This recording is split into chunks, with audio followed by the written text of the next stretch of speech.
Bueno, seguimos entonces con la segunda parte de esta clase en la que estamos recorriendo los conceptos centrales de este primer capítulo del libro escrito por Martin E. Rose en 2008.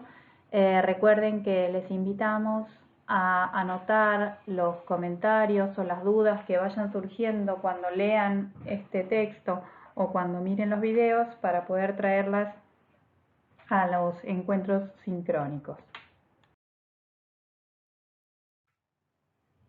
Bien, para ubicarnos entonces un poco, vamos a recordar la estructura de este capítulo. Ya vimos los dos primeros apartados en la primera videoclase. En esta videoclase vamos a ver los apartados 3 y 4. El tercer apartado se titula El contexto desde una perspectiva teórica y justamente va a ir recorriendo conceptualmente cómo categorizan Martin y Rose la noción de contexto, ¿sí? Para eso vamos a recorrer los conceptos de registro de género, luego de ideología y finalmente vamos a hacer una relación con otras dos tradiciones que también trabajan con el concepto de género. Recordemos que esta teoría dentro del marco de la lingüística sistémico-funcional, la teoría que están proponiendo Martin y Rose, se llama teoría de género y registro. Así que en este apartado está el aporte teórico fuerte que están haciendo en el marco de esta teoría. El siguiente apartado justamente se titula La lingüística sistémico-funcional y en ese sentido vamos a recorrer tres dimensiones que son características de cómo se concibe este enfoque teórico, que son el eje, la metafunción y la estratificación. Lo vamos a ver en breve. Aclaro que muchas de estas conceptualizaciones ya las vieron en enseñanza, pero me parece que viene bien volver a verlas y volver a verlas a veces desde distintas perspectivas complementarias, como para poder ir entendiéndolas en profundidad. Y los siguientes apartados van a ser tema de la siguiente videoclase. Bien, comencemos entonces con el apartado 3, en el que vamos a hacer una conceptualización teórica de la categoría de contexto. Para esto, Martin y Rose remiten a dos marcos teóricos complementarios, digamos, a la propuesta que van a plantear ellos, que es, por un lado, el modelo de Halliday de pensar al lenguaje como texto en contexto, y por otro lado van a usar distintas categorías del modelo de Bernstein de pensar el contexto social del lenguaje como códigos sociosemánticos. Para graficar esta idea de Halliday del lenguaje como texto en contexto, recurrimos a este gráfico que ya vieron y sobre el que vamos a volver constantemente, de círculos concéntricos. En esta representación que estamos viendo en la figura 1.2, tenemos el primer círculo concéntrico, representa al lenguaje, ¿sí? Y los dos círculos que envuelven a ese círculo concéntrico pertenecen al contexto. Ahora bien, acá entonces ya partimos de pensar al contexto de manera estratificada, porque plantea este gráfico un contexto de situación y un contexto de cultura. Esta idea de pensar el contexto social como estratificado en estos dos niveles, uno de orden más inmediato, el contexto de situación, y otro de orden más global, el contexto de cultura, está tomada de Malinowski. La relación entre los estratos, es decir, tanto entre el contexto y el lenguaje, como entre los distintos estratos del contexto entre sí, la denominamos realización. Observen que en el gráfico esa realización está representada con una línea justamente que atraviesa los tres estratos que están acá representados, los dos del contexto y el del texto en contexto, que también podríamos llamar el estrato del lenguaje.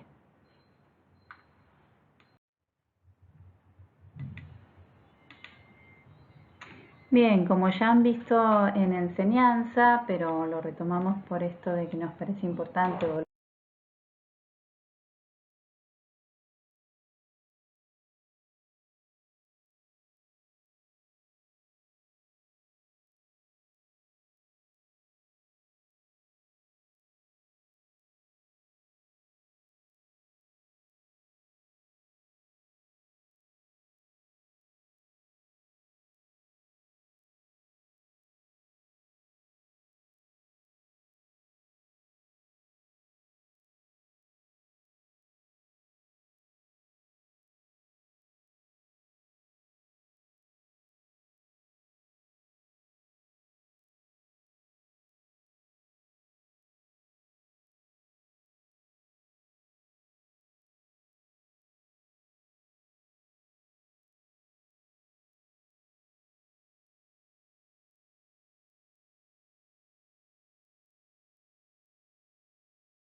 Esta misma relación que establece Halliday entre las tres metafunciones del lenguaje y las tres dimensiones del registro la podemos graficar en esta tabla, en las que podemos ver cómo hay correspondencia entre cada una de las tres metafunciones y cada una de las tres dimensiones del registro.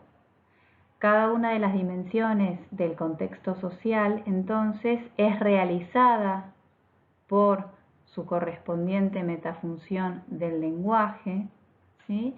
Y a su vez, el lenguaje, cada una de las metafunciones del lenguaje, realizan esa dimensión del registro con el que se corresponde.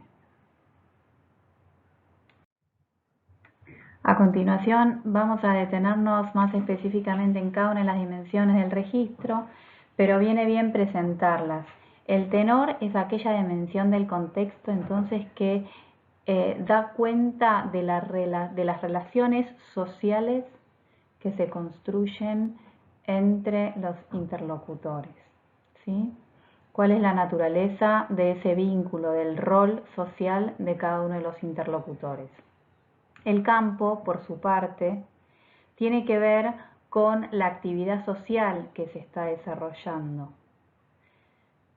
Vamos a ver ahora más en detalle qué personas, qué procesos, qué lugares, qué objetos están involucrados en la construcción de esa actividad social y cómo se relacionan, qué tipo de relaciones lógicas establecen esas personas, esos lugares, esos procesos entre sí. Lo vamos a ver en más detalle en las siguientes presentaciones.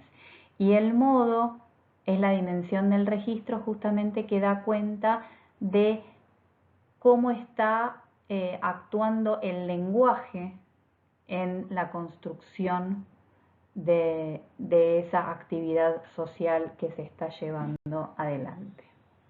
Lo vamos a ver ahora.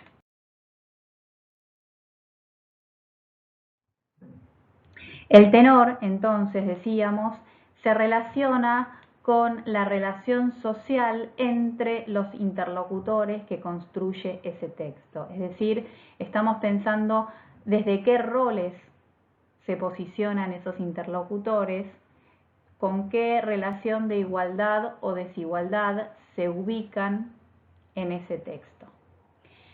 Bien. Para caracterizar al tenor podemos pensar en describirlo desde una dimensión horizontal y desde una dimensión vertical, como ilustramos como ilustran en realidad Martin y Rose en esta figura 1.4. La dimensión horizontal tiene que ver con la cercanía o la distancia social que hay entre los interlocutores.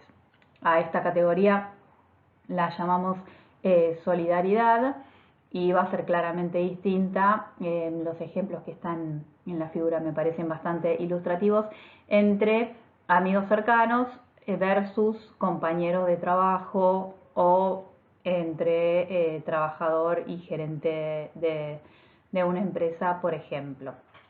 La dimensión vertical, por su parte, refiere al estatus, o sea, a la distancia jerárquica que hay entre los interlocutores, que puede ser de mayor paridad, de mayor igualdad, de un lado de un polo, o de mayor desigualdad, en el ejemplo que dábamos antes de trabajador con gerente general, ¿sí?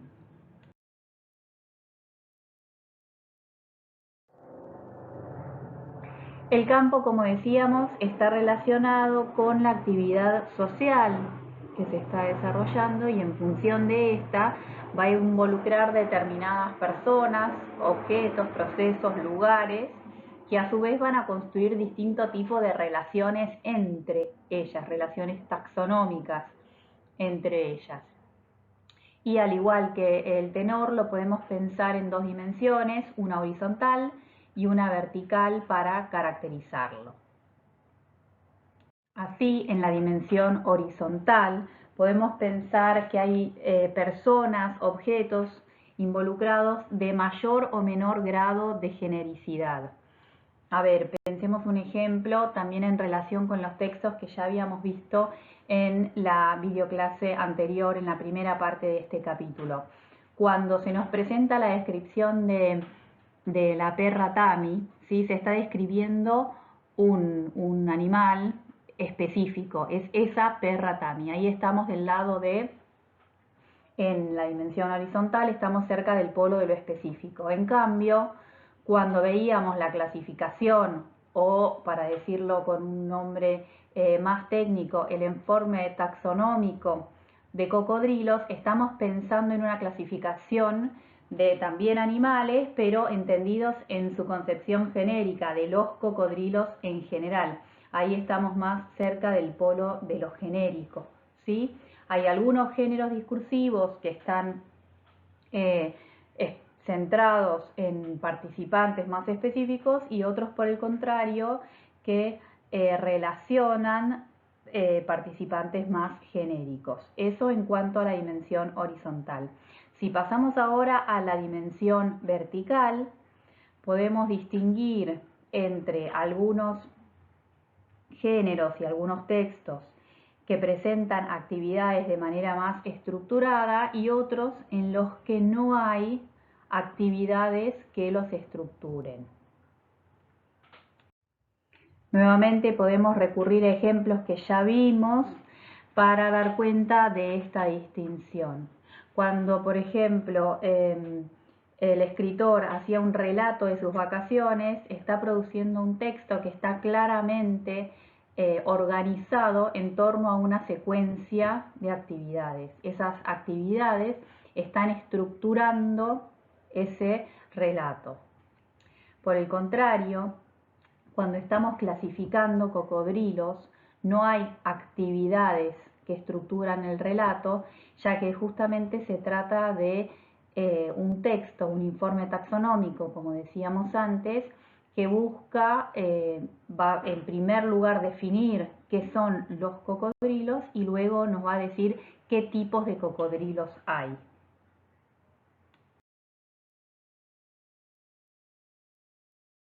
El modo, por su parte, se vincula con el canal de comunicación y con la textura del flujo de información que imprime esa modalidad de comunicación. Es decir, no es lo mismo un texto de la oralidad que de la escritura, que hablar por teléfono, que un mensaje del chat o un correo electrónico, etcétera, etcétera.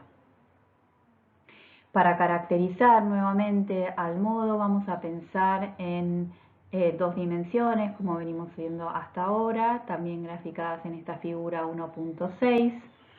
Y acá vamos a encontrar en la dimensión horizontal el gradiente que va de lo monológico a lo dialógico, es decir, cómo varía el modo en aquellos textos que son en los que hay una sola voz y otros más dialógicos, como las conversaciones casuales, en los que hay claramente un intercambio de voces. En relación con el modo nos va a interesar también dar cuenta de la cantidad de trabajo que hace el lenguaje en relación con lo que está sucediendo. Y esta va a ser la dimensión vertical que vamos a describir para el modo.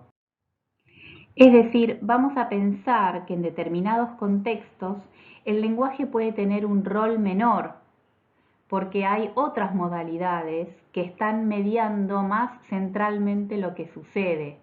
Por ejemplo, en una clase de gimnasia, donde lo principal está centrado en la acción. Hay, además, lenguaje que acompaña esa acción. Y ahí estamos en el polo superior de la dimensión vertical, donde estamos pensando que el lenguaje acompaña el campo, ¿sí?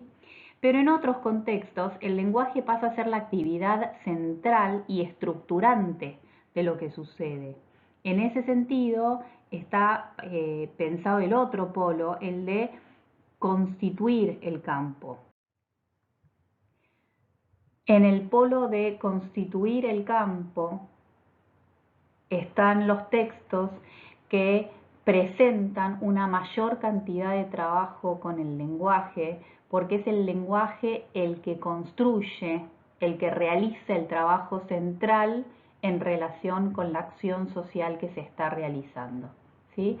Así, cuando leemos un cuento o cuando pensamos en textos académicos o en textos científicos, es el texto en su construcción de autonomía del campo el que por sí mismo da cuenta de esa acción social.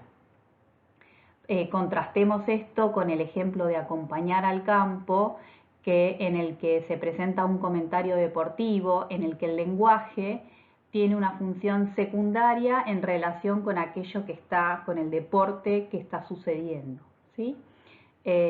Bueno, espero se comprenda esta diferencia en la cantidad de trabajo del lenguaje en cada una de estas situaciones.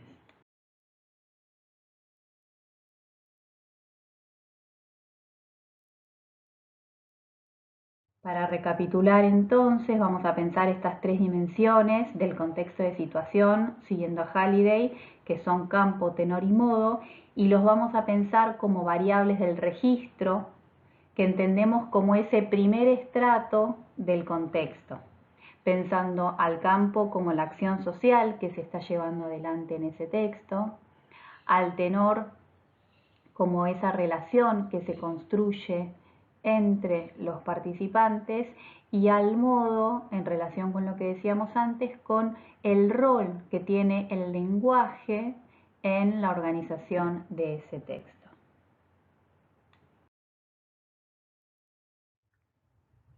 Bien, y en este siguiente apartado vamos a tratar un concepto que es central, como ya saben, a la propuesta didáctica con la que trabajamos, que es el concepto de género, que es lo que vienen a proponer. Esta concepción de género con la que trabajamos es la que proponen justamente Martin y Rose dentro de la lingüística sistémico-funcional.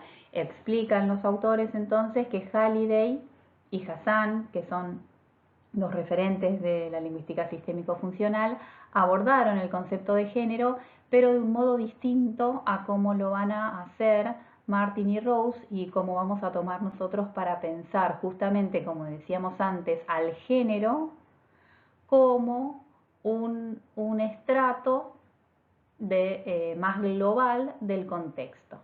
En este sentido es que proponen pensar al género como una configuración de estas variables de campo, tenor y modo que recorrimos anteriormente, y por eso proponen modelarlo, representarlo como el estrato de la cultura, aquel que engloba esas variables del registro.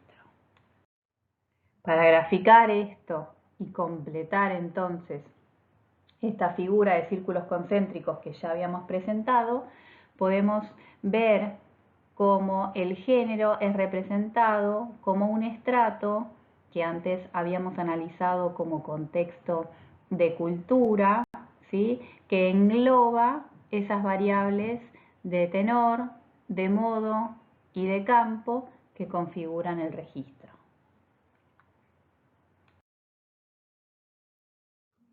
Lo que proponen entonces Martin Rose es pensar al lenguaje en contexto como un sistema semiótico y proponen pensar al contexto de situación y al contexto de cultura justamente interpretándolos como estratos semióticos y llamarlos registro y género respectivamente, ¿sí? Es decir, el contexto de situación como registro y el contexto de cultura como género. A su vez, registro y género, como venimos diciendo, son los estratos del contexto. Para pensar la naturaleza de la relación entre el estrato del contexto y el estrato del lenguaje, Martin y Rose siguen a Jenslev, que propone y que distingue entre sistemas semióticos connotativos y sistemas semióticos denotativos, entendiendo que el contexto es connotativo y el lenguaje denotativo. ¿A qué nos referimos con esto? A que el contexto no tiene plano de expresión, de ahí que sea connotativo y que necesite de un sistema semiótico denotativo como el lenguaje para poder lograr ese plano de expresión. Por eso, dicen los autores, el lenguaje es un sistema semiótico denotativo que realiza el contexto social, ¿sí? Porque tiene justamente ese plano de expresión para realizarlo. Y el contexto social es un sistema semiótico connotativo realizado mediante el lenguaje. Bien, bueno, si hay dudas sobre esto, lo retomamos en el encuentro sincrónico. Bien, ¿y para qué nos sirve pensar al género como una configuración de variables de campo, tenor y modo? Pensando también en nuestro propósito didáctico en el contexto de esta asignatura. Nos sirve porque nos permite, como veíamos en la videoclase anterior, mapear, es decir, caracterizar el currículum escolar en términos de géneros, es decir, en términos de cuáles son los géneros que se les proponen a los y las estudiantes para ir construyendo conocimiento escolar. En términos más generales, entonces, esto de poder caracterizar y mapear géneros nos permite dar cuenta de distintos aspectos culturales desde una perspectiva semiótica, desde pensar las culturas como sistema de géneros, como desarrollamos más en la videoclase anterior. Y acá es donde también Martin y Rose recurren al segundo de los marcos teóricos con los que se referencian, que es la teoría de códigos sociosemánticos de Bernstein. Lo vamos a desarrollar brevemente ahora.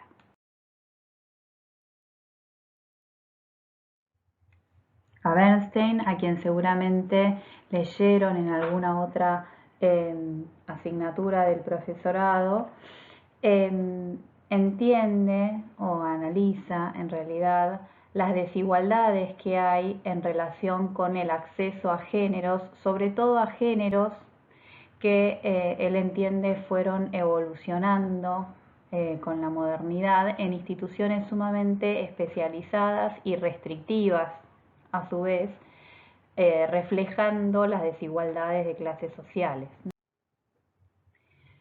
Estas restricciones y desigualdades en el acceso a estos géneros privilegiados tiene para nosotros y nosotras como educadores implicancias en el aula, en la escuela, si estamos apuntando, como decíamos en la videoclase anterior, a un rol democratizador de la escuela en relación con las prácticas de lectura y de escritura.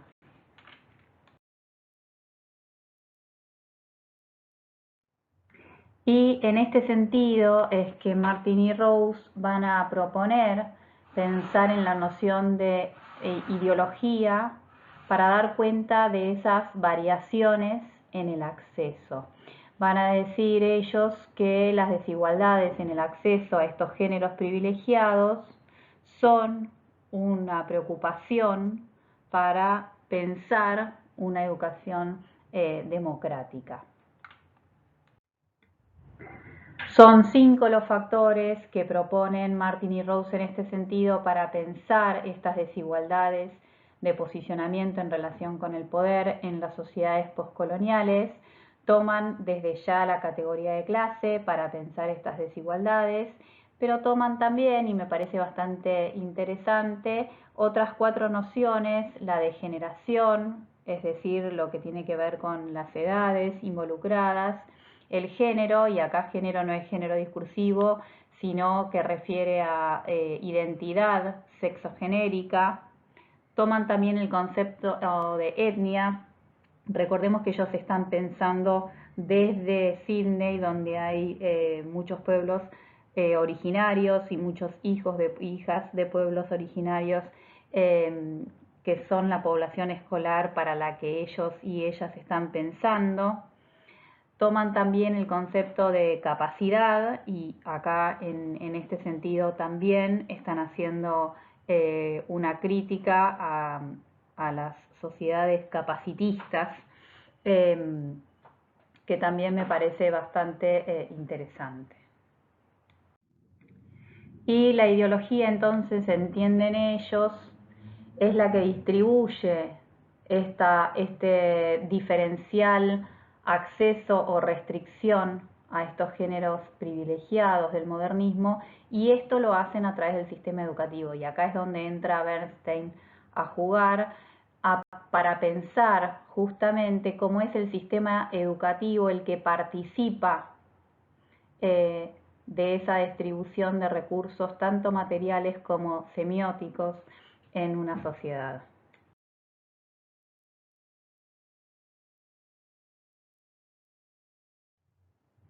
Bien, en el siguiente apartado la aproximación es distinta porque Martin y Rose van a comentar respecto del concepto de género, pero pensándolo desde distintas tradiciones lingüísticas para abordarlo. Y así van a hacer mención a la nueva retórica, por un lado, a el English for Specific Purposes, que se suele abreviar ESP, y a su propia perspectiva, que recibe, como explican ellos, el nombre de Escuela de Sydney, pero no es un nombre, digamos, autoatribuido o autopercibido por ellos, sino que es el nombre que les atribuyen Green y Lee.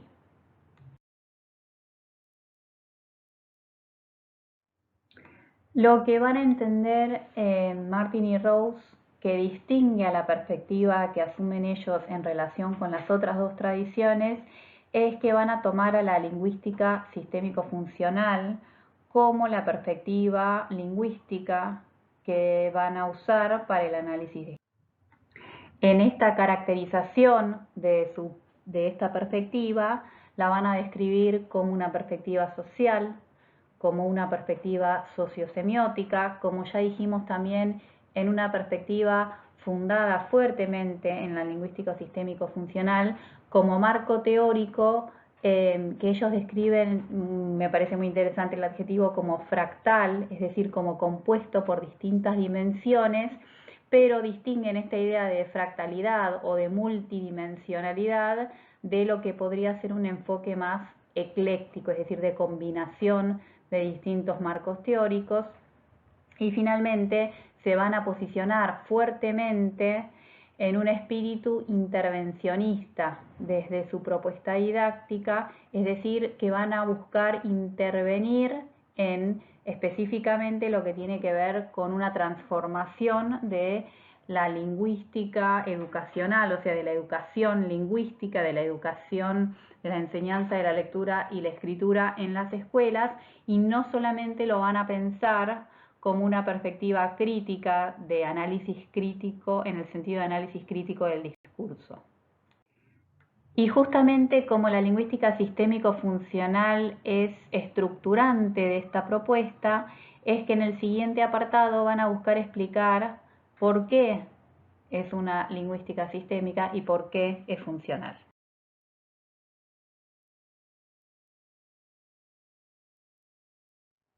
Es sistémica, dicen Martin y Rose, porque entiende que el lenguaje está organizado, está estructurado como opciones de significados, ¿sí? Y que justamente las relaciones entre los distintos componentes del lenguaje se van a concebir como relaciones de opción entre lo que digo efectivamente y lo que podría haber dicho. Estas relaciones las vamos a pensar, y acá podemos referenciarnos con Saussure, como paradigmas, ¿no? Son las relaciones paradigmáticas que planteaba Saussure. Como ejemplo de esto presentan las flexiones verbales que encontramos en cualquier gramática. Y para ejemplificar ese paradigma de tiempos verbales, presentan esta tabla de tiempos verbales que a su vez señalan es la forma en la que tradicionalmente se grafica un paradigma. Van a aclarar a su vez que la lingüística sistémico-funcional prefiere graficar estas relaciones paradigmáticas como diagramas, porque esto permite más claramente mostrar este presupuesto fuerte de esta teoría de pensar al lenguaje como una serie de recursos para crear significados, ¿sí?, entre los que vamos eligiendo, y no tanto como reglas en un sentido más normativo que ordenan estructuras. Se trata de la misma red sistémica que ya habíamos visto anteriormente. Ahora la estamos viendo desde esta otra perspectiva de pensarla como un ejemplo de sistema de opciones, ¿sí?, entre distintos rasgos que me van llevando a una elección final mediante la que llego a un género que, como dicen ellos, esa elección final hereda todos esos rasgos de significado que fui construyendo a lo largo de las opciones. Se trata, dicen Martin y Rose, entonces, de una teoría relacional del significado, y acá hay una referencia directa a la noción de valor de Saussure, en la que los significados representan o surgen, digamos, a partir de los contrastes que se realizan dentro del lenguaje o de otros sistemas semióticos como recursos para construirlos.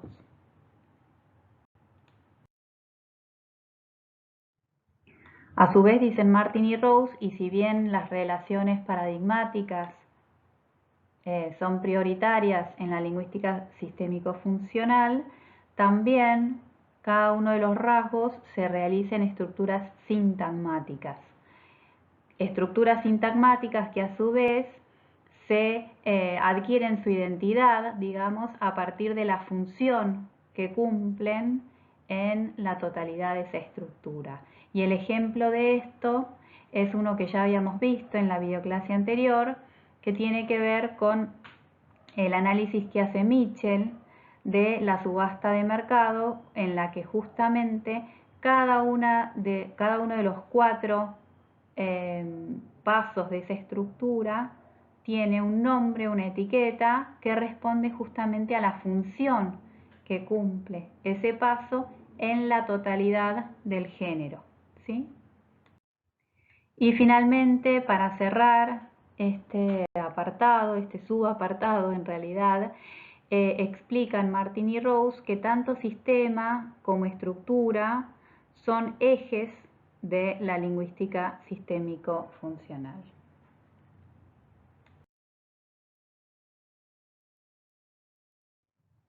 La otra característica de la lingüística sistémico-funcional que ya habíamos visto y sobre la que vamos a volver, pero desde otra perspectiva, es la que tiene que ver con explicar por qué pensamos que se trata de una lingüística funcional.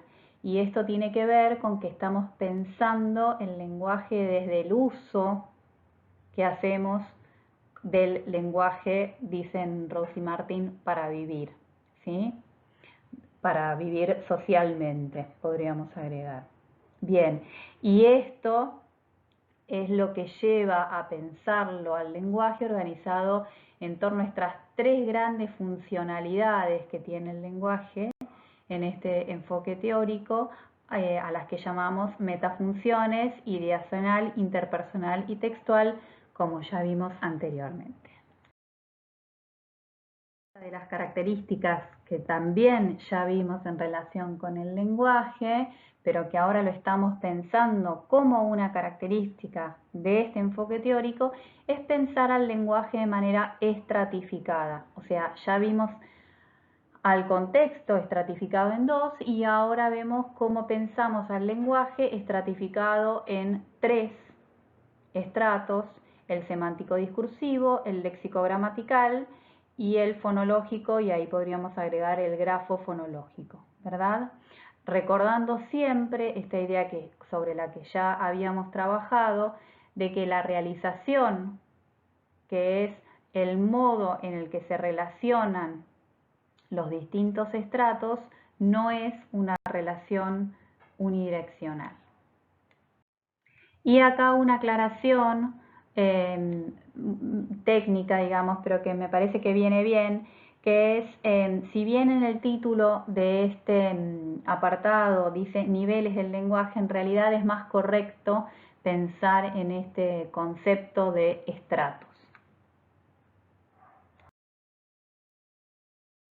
Para sistematizar un poco y no perdernos en el recorrido que estamos haciendo, recupero que las tres características que vimos en relación con la lingüística sistémico-funcional en este apartado del 1.4 son eje, metafunción y estratificación, que, como dicen Martin y Rose, articulan un espacio teórico multidimensional, es decir, estamos mirando o analizando al lenguaje en contexto desde distintas perspectivas complementarias.